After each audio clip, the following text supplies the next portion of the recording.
The terminal sounded like a living thing that morning, breathing through loudspeakers and footsteps, coughing up announcements that echoed across polished floors. Wheels rattled. Someone laughed too loudly. Somewhere nearby, a baby cried, sharp and tired. Jacob stood in line at the airline desk with his backpack looped around one shoulder, staring at the departure board and pretending he wasn't already exhausted. He hadn't slept much, and the coffee he'd grabbed past security tasted burnt and thin, like it had been brewed hours ago and forgotten.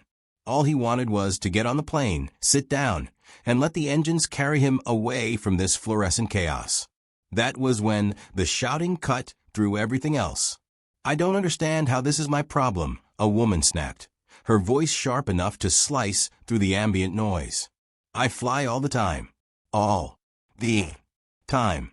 Jacob didn't look at her at first. Everyone who traveled knew the sound. Someone angry at a desk. Someone convinced the rules were suggestions meant for other people. He shifted his weight, checked his phone, and hoped the line would keep moving. It didn't. "I'm not asking for anything unreasonable," the woman continued, louder now. "I'm asking for what I deserve." Jacob glanced up despite himself. The woman stood at the counter with her elbows planted wide, claiming space like territory. She looked to be in her early 40s, well-dressed in an expensive jacket that screamed comfort rather than necessity. Her hair was neat, controlled, every strand in place, and her expression was carved from irritation and certainty. This was someone who expected outcomes to bend toward her. The airline agent across from her remained calm, fingers resting lightly on the keyboard, posture straight. Her smile was professional, tight at the edges. "I understand your frustration, ma'am," she said evenly. "But complimentary upgrades aren't available on this flight." Jacob exhaled through his nose. He'd heard this script before, on both sides of the counter in different airports, different years. Usually, it ended with the angry passenger storming off or sulking away. He hoped that would happen quickly. Instead, the woman laughed, short and humorless. "That's not acceptable."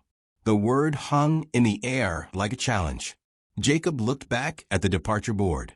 Gate C-17. Boarding in 40 minutes. Plenty of time, he told himself. This had nothing to do with him.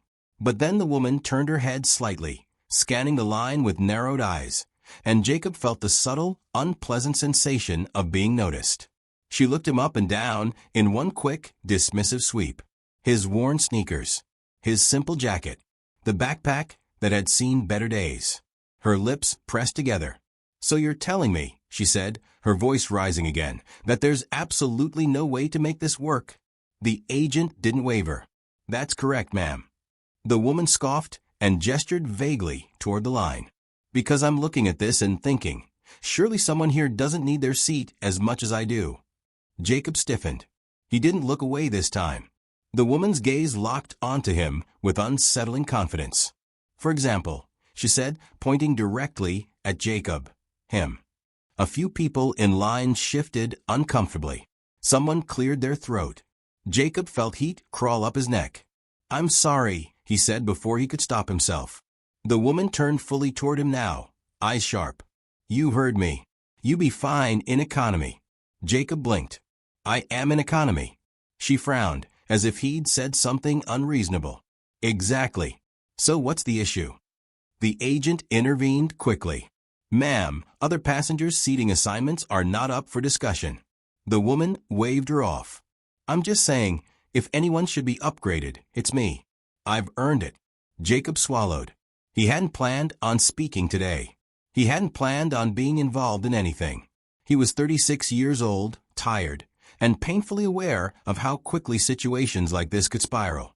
He forced his voice to stay calm. "I didn't ask for anything," he said. "I'm just waiting to check in like everyone else." The woman's eyes flicked back to him, and something unpleasant curled in her expression. "Relax. I'm not blaming you. I'm blaming the system." Her tone suggested she was doing him a favor. The agent's smile thinned. "Ma'am, please lower your voice." "I will not," the woman shot back. "Not when I'm being treated like this." Jacob shifted again, his grip tightening on his backpack strap. He could feel the attention of the line settling on him now, a low hum of curiosity and discomfort. This was exactly what he hated about public confrontations. How quickly you could become a character in someone else's story without your consent. The woman leaned closer to the counter. "Let me speak to a supervisor." "I can call one for you," the agent said. "Do it," the woman replied immediately, folding her arms. "Because this is ridiculous." As the agent picked up the phone, the woman turned back toward the line, her gaze landing on Jacob again. "Some people don't know how lucky they are," she said loudly.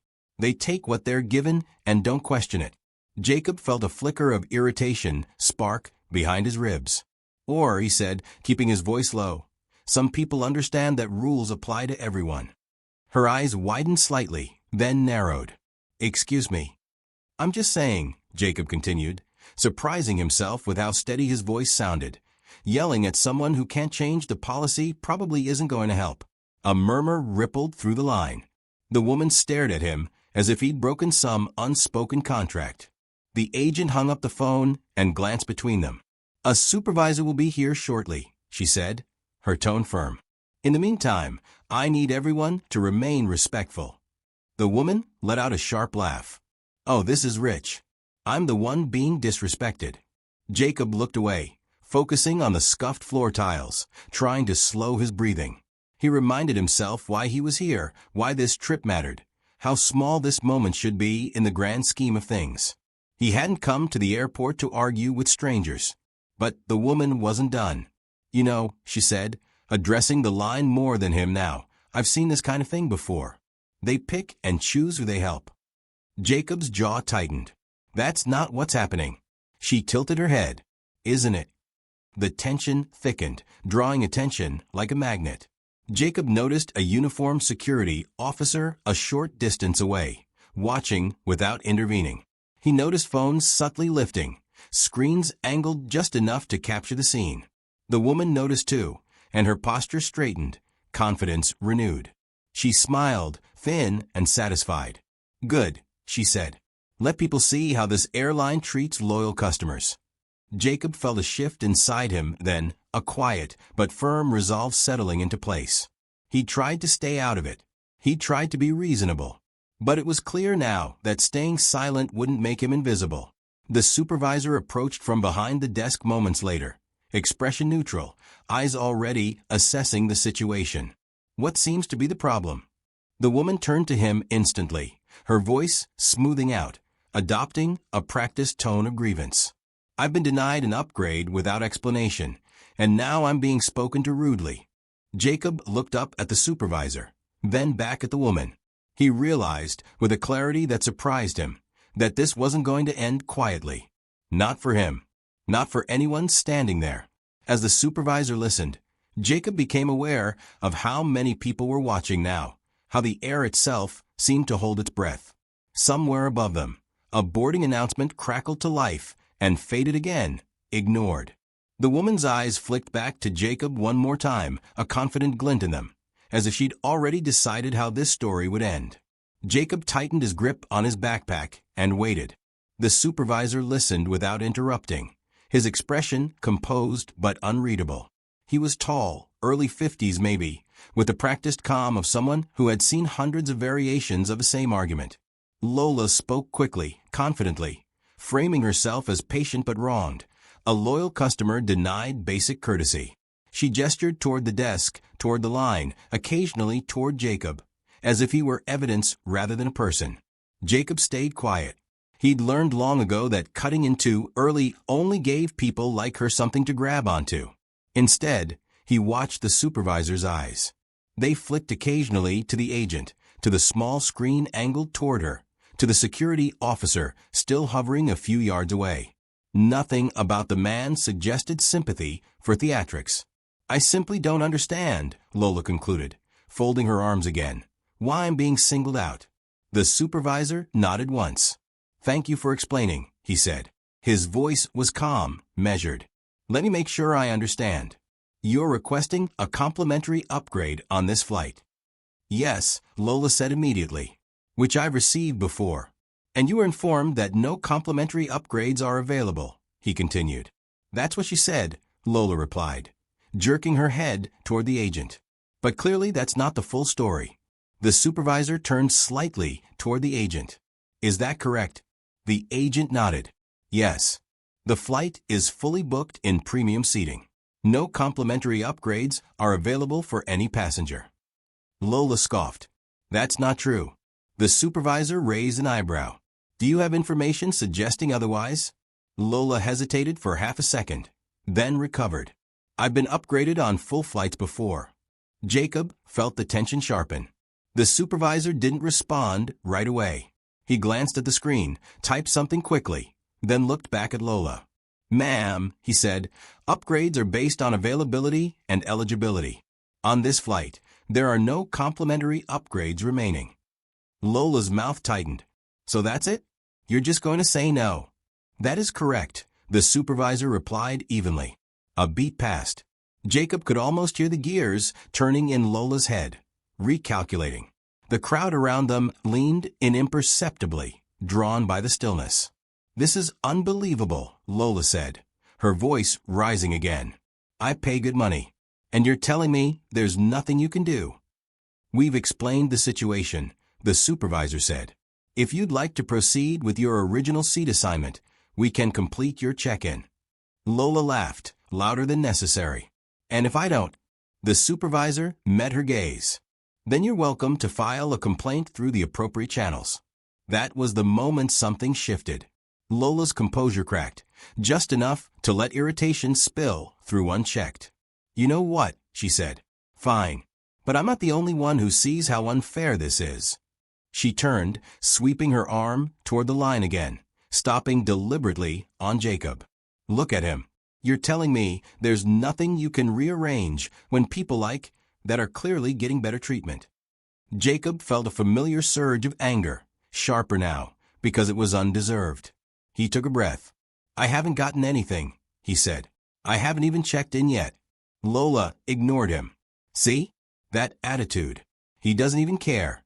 And I'm supposed to accept this. The supervisor's gaze finally settled on Jacob, curious rather than accusatory. Sir, he said, have you been offered any upgrade? No, Jacob replied. I haven't asked for one. The supervisor nodded. Thank you. Lola's eyes flashed. That's not the point. It is part of it, the supervisor said calmly. You've involved another passenger in this conversation. So what? Lola snapped. He opened his mouth first. Jacob stiffened. I was responding to you talking about me, he said. His voice was still steady, but there was steel underneath it now. A few people in line murmured their agreement. Someone behind Jacob said quietly, she's out of line. Lola spun around. Excuse me. The supervisor raised a hand. Ma'am, please. Lola turned back to him, breathing faster now. This is unbelievable. I come here, I ask politely, and suddenly I'm the problem. The agent shifted slightly, her fingers tightening on the edge of the desk. Ma'am, we asked you to lower your voice. I'll lower it when I'm heard, Lola shot back. The security officer took a step closer. Not aggressive, just present. Jacob noticed it, and so did Lola.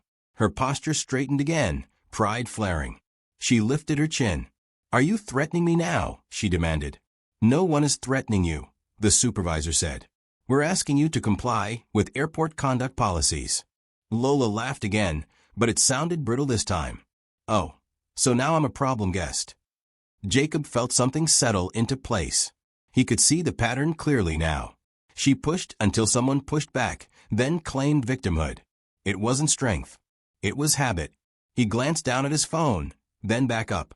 Slowly, deliberately, he raised it, angling the camera so it clearly captured the desk and the space between them. Lola noticed immediately. What are you doing? Recording, Jacob said simply. For my own protection. The supervisor's gaze sharpened slightly. That's allowed, he said, before Lola could protest. As long as you're not interfering. Lola scoffed. Of course he's recording. Typical. Jacob didn't respond. He didn't need to. He decided something important in that moment. He wasn't going to argue emotionally. He was going to let her talk. And she did. This is discrimination, Lola said, louder again. I should not be treated this way. On what basis? The supervisor asked. Lola faltered just for a moment. On the basis of loyalty and respect. The supervisor nodded slowly. Those are not protected categories. A few people snorted. Lola flushed. This is unbelievable, she repeated. You're all just standing there letting this happen. Jacob spoke again, quietly but clearly. You're being told no. That's all. She turned on him, eyes blazing. You don't get to tell me anything. I'm not, Jacob replied. I'm just standing here. And filming, she snapped. Because you're yelling, he said.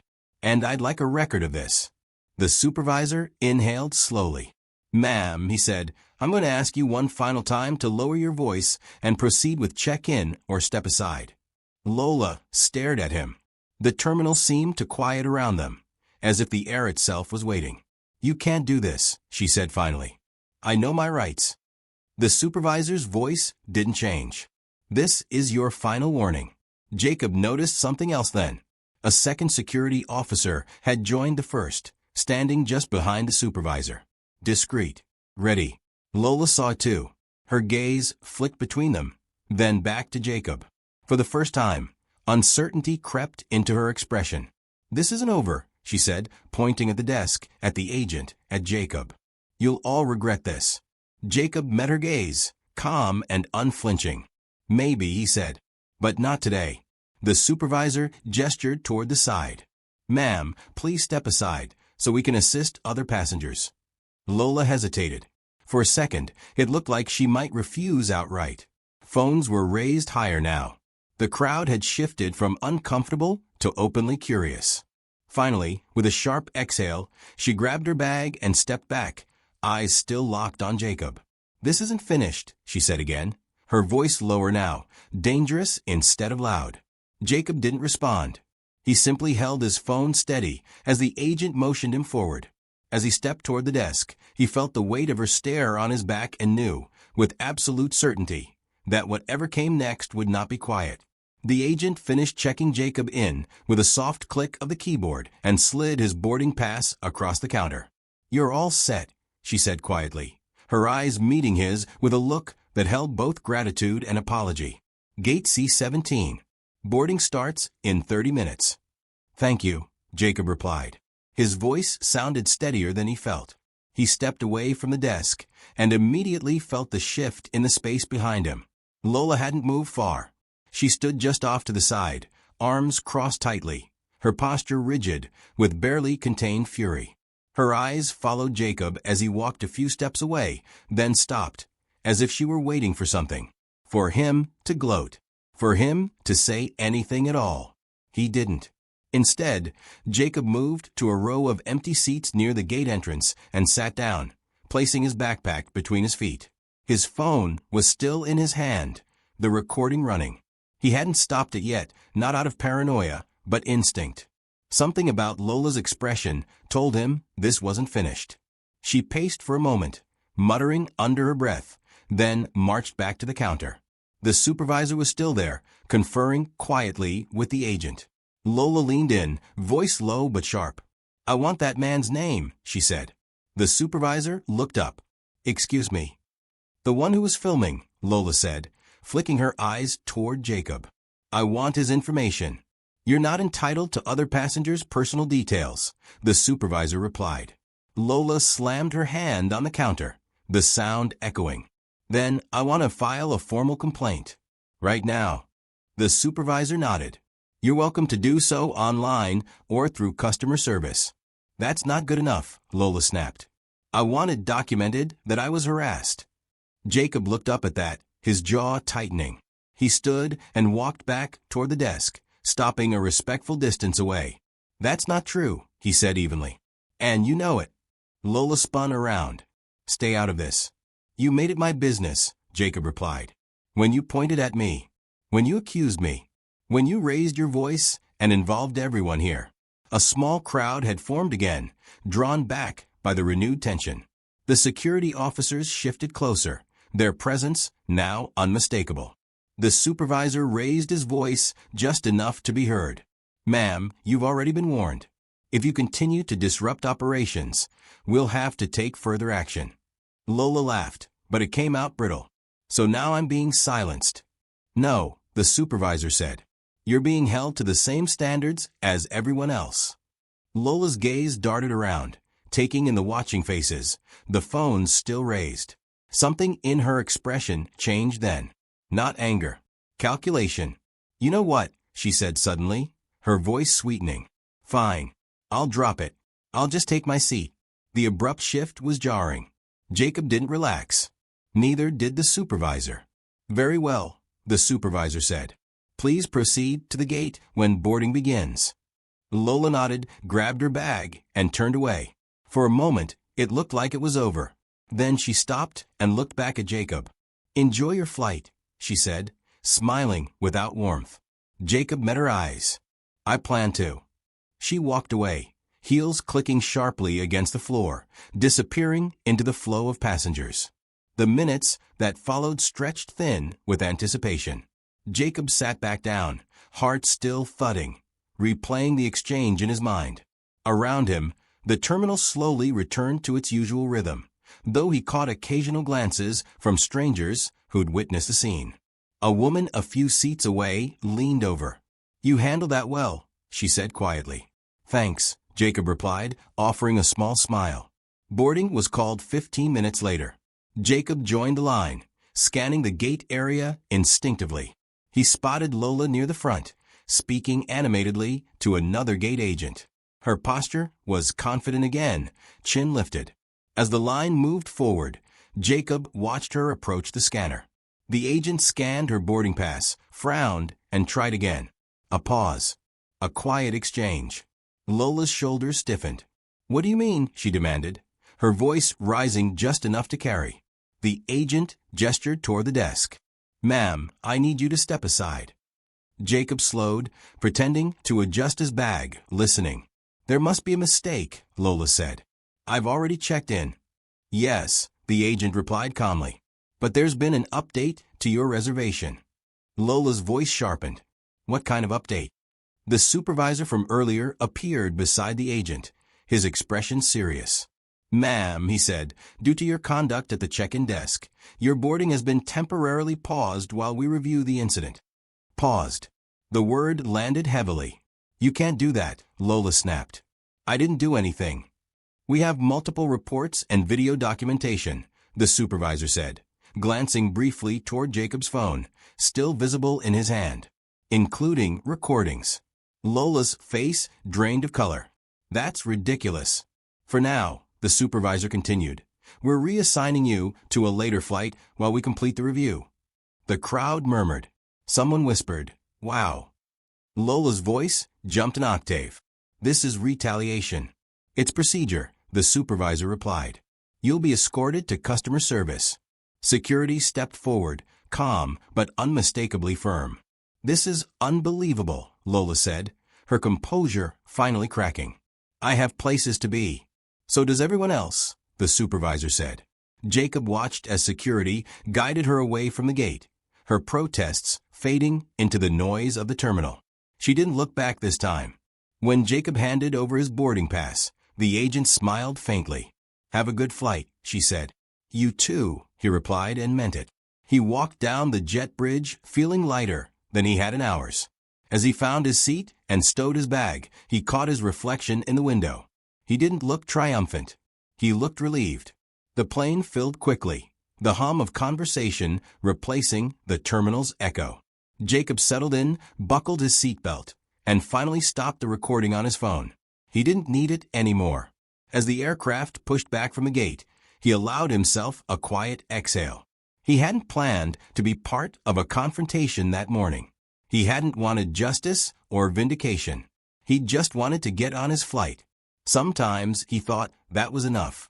As the engines roared to life and the plane began its slow roll toward the runway, Jacob stared out at the blur of lights beyond the glass, aware that somewhere behind him, consequences were still unfolding, and that not every upgrade came with a higher seat.